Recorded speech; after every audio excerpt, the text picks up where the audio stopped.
அன்பார்ந்த மை வீத்ரி குடும்ப உறவுகளுக்கு வணக்கம். நண்பர்களே, நான் பலமுறை வீடியோ பேசும்போது குடும்ப உறவுகளே நண்பர்களேன்னு சொல்லும்போது இன்னைக்கு பொது வழியில் என்னெல்லாம் கேட்டாங்க அப்படின்னா, ஒரு பிஸ்னஸ் பண்றீங்க, ஒரு ஓனர், ஒரு மெம்பர், அவ்வளோதான் ரிலேஷன்ஷிப்பு, இதுக்குள்ள எங்க குடும்பம் வந்துச்சு, நட்புன்னு சொல்லி பல விதமான கேள்விகளை எங்கிட்டையும் கேட்டாங்க, உங்ககிட்டையும் கேட்டிருப்பாங்க.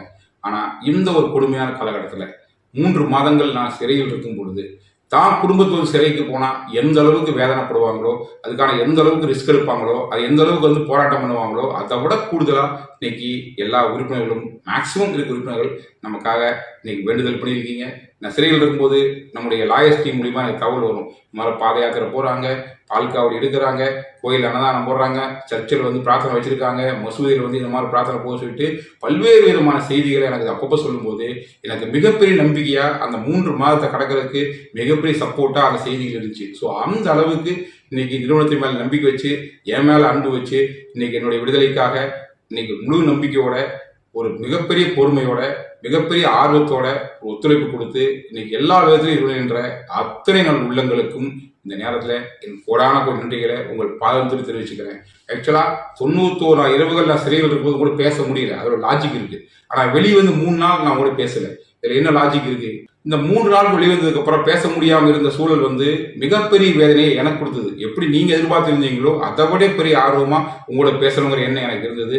பட் இன்னைக்கு நமக்கு ஹானரபிள் ஹைகோர்ட்டு பல்வேறு நிபந்தனைகள் கொடுத்து தான் என்னை விடுதலை பண்ணியிருக்காங்க. அதில் மிக முக்கியமான விஷயம், நான் அனாவசியமா எதையும் வெளியே பேசக்கூடாது அப்படிங்கிற விஷயமும் அதில் ஒரு இம்பார்ட்டன்ட் கண்டிஷனாக இருக்குது. குறைஞ்சபட்சம் ஒரு நன்றியாவது உங்கள்கிட்ட சொல்லிட்டு அடுத்தடுத்த விஷயங்களை ஒரு கேப் எடுத்து ரிலாக்ஸேஷன் வாங்கிட்டு உங்கள்கிட்ட பேசலாங்கிறதுக்காக தான் இந்த வீடியோவில் உங்களோட நான் பேசுகிறேன். ஸோ மீண்டும் ஒரு முறை இந்த கொடுமையான காலகட்டத்தில் நம்பிக்கையோடு, பொறுமையோடு இன்னைக்கு நிறுவனத்துக்காக குரல் கொடுத்த, நிறுவனத்தை நல்லா இருக்கும்னு நினைச்சு பிரார்த்தனை பண்ணேன். நான் வெளியுறவுன்னு சொல்லிட்டு உங்களுடைய எண்ணங்கள் பிரதிபலித்து பல்வேறு விதமான கோயிலில் சென்று எனக்காக வேண்டிக் கொண்ட அத்தனை நல் உள்ளங்களுக்கும் உங்கள் பொற்பாதம் தொட்டு மீண்டும் நன்றி சொல்றேன். கடைசியா சொல்றேன்னா, என்னவா இருந்தாலும் நான் ஒரு லட்சியத்துக்காக ஒரு பிசினஸ் ஸ்டார்ட் பண்ணேன். நான் என்ன நினைச்சிட்டு போறனோ அந்த இலக்கை அடையும் வரை நான் ஓய மாட்டேன்.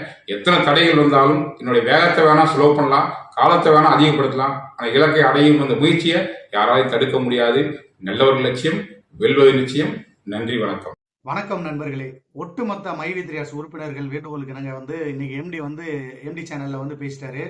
இப்போ எல்லாருக்குமே ஒரு அளவு கடந்த ஒரு மகிழ்ச்சி இருக்கும். ஏன்னா நிறைய பேர் அவர் வெளியில வந்துட்டாரா அப்படிங்கிறதே டவுட்டாவே கேட்டுட்டு இருந்தாங்க. நம்மளும் எவ்வளவு தூரம் சொன்னோம், அவர் வெளியில வந்துட்டாரு, 100% அது உண்மை அப்படின்னா. இருந்தாலும் அவரை நேரடியாக பார்த்தாதான் எங்களுக்கு ஒரு திருப்தியா இருக்கும். ஏதாவது ஒரு வார்த்தையாக அவர் பேசணும் அப்படின்னு சொல்லி எல்லாருமே கேட்டுக்கிட்டு இருந்தாங்க. அதையெல்லாம் ஒரு நிறைவேற்றும் வண்ணமா இன்னைக்கு அவர் வீடியோவில் பேசிட்டாரு. இது எல்லாருக்குமே ஒரு ரொம்ப மகிழ்ச்சியான ஒரு நிகழ்வுன்னு தான் சொல்லணும். இப்போ எனக்குமே ரொம்ப மகிழ்ச்சியா இருக்கு. கிட்டத்தட்ட பார்த்தீங்கன்னா, நான் வெயிட் பண்ணுங்க, இந்த வாரம் கடைசி வரைக்கும் வெயிட் பண்ணுங்க அப்படின்னு சொல்லியிருந்தேன். அதாவது சனிக்கிழமை வரைக்கும் சொல்லியிருந்தேன் அது அப்ளிகேஷன் வர்றதுக்கு. ஒருவேளை எம்டி பேசுறதுக்காக இருந்தால், உங்களுக்கு நேரம் நல்லா இருந்தா நிச்சயமா இடையிலேயே பேசுறதுக்கு வாய்ப்பு இருக்கு அப்படின்னு சொல்லியிருந்தேன். என்ன நடந்திருக்கு அப்படின்னு பார்த்தீங்கன்னா, கிட்டத்தட்ட அவர் உள்ள இருக்கிறப்ப பேசாம இருந்ததுல ஒரு லாஜிக் இருந்துச்சு. அவர் வெளியில வந்துட்டாரு. வெளியில வந்ததுக்கு அப்புறமா தன்னால இன்னும் பேசாம இருக்காரு, இவர் இதுக்கு மேலேயும் பேசலாண்டா என்ன, அப்ப உண்மையிலே அவர் வெளியில வரல அப்படிங்கிற மாதிரி மக்கள் ஒரு தவறான புரிதலுக்கு போயிட்டாங்க. சரி, இதையே ஒரு காரணமா எடுத்து மற்றவங்க தேவையில்லாத பிரச்சனைகளை கொண்டு வந்துடக்கூடாது. அதாவது எம்டி வரமாட்டாரு, இனிமே எதுவும் பேச மாட்டாரு அப்படிங்கிற மாதிரி பல பின்பங்களை கொண்டு மக்கள் கிட்ட பெரும் மன உளைச்சலை ஏற்படுத்திடக்கூடாது அப்படிங்கிறதுக்காக தான் இப்போ அவர் பேசியிருக்காரு. அவர் பேசினதுலேயே உங்களுக்கு தெரிஞ்சிருக்கும். மிகப்பெரிய ஒரு நன்றியை சொல்லுவார் வந்த உடனே அப்படின்னு சொல்லி ஆரம்பத்தில் பழைய வீடியோகளை நான் சொல்லியிருந்தேன். அதே மாதிரியே வந்தோடனே உங்களுக்கு ஒரு மிகப்பெரிய நன்றியை சொன்னார். ஏன்னா இந்த மாதிரி நான் ஆரம்பத்தில் சொன்ன மாதிரி தான், அந்த வீடியோவில் சொன்ன மாதிரியும் கிட்டத்தட்ட தான் குடும்பத்தில் ஒரு ஆள் சிறைக்கு போயிருந்தா எந்த அளவுக்கு மன வருத்தப்படுவோமோ அதே அளவுக்கு எல்லாரும் மன வருத்தப்பட்டு இருக்காங்க அப்படின்னு சொல்லியிருந்தேன். அதவே அவரும் பதிவு பண்ணியிருந்தாரு. என்ன ஒரு குடும்பத்தில் ஒருத்தனை நினைச்சு எல்லாரும் எனக்காக கோயிலில் போய் வேண்டிக்கிட்டு நிறைய விஷயங்கள்லாம் பண்ணியிருந்தாங்க. எல்லாத்துக்குமே நன்றி அப்படின்னு சொல்லியிருந்தாரு. இப்போ நண்பர்கள், இப்போ உங்களுக்கு புரிஞ்சிருக்கும் இப்ப என்ன நடந்திருக்குன்றது அவரே வெளிப்படையா சொல்லிட்டாரு. பல கட்டுப்பாடுகள் அவருக்கு விதிக்கப்பட்டிருக்கு. எதுவுமே வெளிப்படையா பேச முடியாது. இப்ப கூட உங்கள்கிட்ட பேசியிருக்காருன்னா, நான் வந்துட்டேன், பொறுமையா இருங்க அப்படின்னு சொல்றதுக்காக தான். அதுலயும் ஒரு முக்கியமான ஒரு விஷயத்த பதிவு பண்ணியிருந்தாரு பாத்தீங்களா? அது எத்தனை பேர் கவனிச்சீங்க அப்படின்னு தெரியல. மறுபடியும் அவர் சொன்ன அந்த ஒரு வார்த்தை என்னன்னா, நான் ஒரு லட்சியத்துக்காக இதை ஆரம்பிச்சேன். அதாவது மை வி3 ஆர்ட்ஸ்ங்கிறத ஒரு லட்சியத்துக்காக ஆரம்பிச்சேன். இதை செய்யறதுக்கு பல தடைகள் வரலாம்.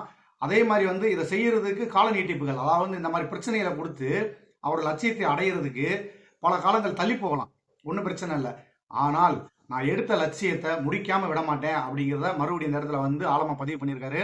இந்த ஒரு வார்த்தையை போது நம்ம எல்லாருக்குமே கொஞ்சம் பொறுமையா இருங்க. இது வரைக்கும் நீங்க கேட்டுட்டு இருந்தீங்க அவர் வருவாராண்டு, இப்ப வந்துட்டாரு. வீடியோவும் பேசிட்டாரு. அவருக்கு கொஞ்சம் இடைவெளி கொடுங்க அதை சரி பண்றதுக்கு. ஏன்னா அவர் ஒரு ஆளு, அவருக்கு கீழே இருக்கவங்களாம் இருக்காங்க. இருந்தாலும் இறுதியான முடிவு எடுக்க வேண்டியது வந்து எம்டி அவர்கள் தான். இன்னும் பல சிறப்பான விஷயங்களை வந்து பண்றதுக்காக அவர் காத்துக்கிட்டு இருக்காரு. நமக்கு வந்து நிச்சயமா நம்ம என்ன எதிர்பார்க்கிறோமோ, நான் சொல்றது உங்களுக்கு புரியும் நினைக்கிறேன். நம்ம என்ன எதிர்பார்க்கிறோமோ அதை நிச்சயமா வந்து கொடுப்பாரு அவரு. இதுல எந்த ஒரு மாற்றம் இல்லை. அதை அழுத்தமா வந்து அவர் பதிவு பண்ணிட்டாரு. எவ்வளவு நாளானாலும் சரி, நாட்கள் கடந்தாலும் சரி, என் லட்சியத்தை நான் நிறைவேற்ற விட மாட்டேன் மறைமுகமா சொல்லியிருக்காரு. அவர் வந்து எல்லாத்தையும் சரியா பண்ணுவேன் அப்படின்றத. அதனால நமக்கு வர வேண்டியது கண்டிப்பா வரும். அதனால வெயிட் பண்ணுங்க. எவ்வளவோ நாள் வெயிட் பண்ணிட்டோம். ஏன்னா எல்லாருமே வந்து சொன்ன நேரத்தில் சொன்ன மாதிரி நடந்துக்கிற முடியாது. இப்போ நம்மளுமே இருக்கோம், நாளைக்கு காலையில் ஒரு இடத்துக்கு இத்தனை மணிக்கு வரணும்னு சொல்றோம். நம்மளால கரெக்டாக போக முடியுதா? நம்ம ஒரு ஆள் நமக்காக நம்ம போற வேலையே கரெக்டாக போக முடியாத இருக்கிறப்ப இத்தனை பேருக்கு வந்து அவர் அந்த சில விஷயங்களை வந்து சரி பண்ணணும் அப்படின்னா அதுக்கு கொஞ்சம் காலதாமதங்கள் ஆகும். அதுக்காக வந்து கண்டிப்பா உறுப்பினர்கள் எல்லாமே வந்து காத்திருக்கணும். காத்திருக்கிறது தான் இப்போதைக்கு வந்து நம்ம நிறுவனத்துக்கு நம்ம செய்யற ஒரு மிகப்பெரிய நன்றி கடன். அவர் வந்து பேசிட்டாரு, நிச்சயமா நமக்கான விஷயங்கள் பண்ணுவாரு.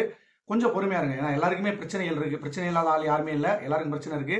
அந்த பிரச்சனையெல்லாம் தாண்டி நமக்கு எல்லாமே நல்ல விதமா முடியும். வெயிட் பண்ணுங்க. இந்த பிரச்சனைகள்லாம் தள்ளி போறதுக்கு யார் காரணம் அப்படிங்கிறது எல்லாத்துக்குமே தெரியும். இப்படி பிரச்சனைகள் இருக்கு. இந்த பிரச்சனைகளை வந்து கடந்து இவ்வளவு தூரம் வந்ததே பெரிய விஷயம்.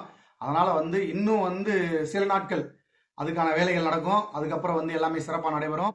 கவர்மெண்ட்ல என்னென்ன விதிமுறைகள் கொடுக்குறாங்களோ அதுக்கேற்ற மாதிரி எல்லாத்தையும் சரி பண்ணிட்டு நிச்சயமா நம்ம கம்பெனி வந்து கம்பேக் கொடுக்கும். ஒரு புது விதமா வந்து உள்ள வந்து நிக்க போகுது. அதனால வந்து எல்லாரும் வந்து நம்ம எல்லாம் வேற லெவலுக்கு போறோம். கண்டிப்பா நம்ம வாழ்க்கை முன்னேற்றத்துக்கு ஒரு நல்ல ஒரு பாதை கிடைக்கும் அப்படின்ற ஒரு நம்பிக்கையோட நம்ம இருப்போம். ஒரு முக்கியமான விஷயம், மைவி3 ஆட்ஸ் சம்பந்தமா நம்ம எந்த ஒரு வீடியோ போட்டாலும் மைவி3 ஆட்ஸ் உறுப்பினர்கள் முழுசா பாக்குறாங்களா இல்லையோ, மைவி3 ஆட்ஸை வந்து கிண்டல் பண்றதுக்காகவும் கம்பெனியில இல்லாதவங்களும் இதை ஒரு குறை சொல்றதுக்காக இருக்காங்க பாத்தீங்களா, அவங்க முழுமையா பார்த்துட்டு எல்லா விஷயத்தையும் தெளிவா தெரிஞ்சுக்கிட்டு கீழே கமெண்ட் பண்றாங்க. ஆனா நீங்க கொஞ்சம் கொஞ்சமா ஸ்கிப் பண்ணி பாக்குறதுனால உங்களுக்கு முழுசா தெரியாம போகுது. அவங்க போடுற கமெண்ட் எல்லாம் உண்மை அப்படின்னு சொல்லி நீங்க நினைச்சறீங்க. சரி, இனிமேலாவது வந்து முழுசா வீடியோ பார்க்க வேணாம், பார்த்தா முழுசா பாருங்க. அப்பதான் என்ன நடக்குதுன்றது உங்களுக்கு முழுசா தெரியும். சார் நண்பர்களே, என்ன நினைக்கிறீங்க கமெண்ட்ல சொல்லுங்க. மேலும் ஒரு நல்ல பதிவோட உங்களை நான் சந்திக்கிறேன். மெய்ப்பொருள் காண்பதறிவு. வாழ்க வளம்.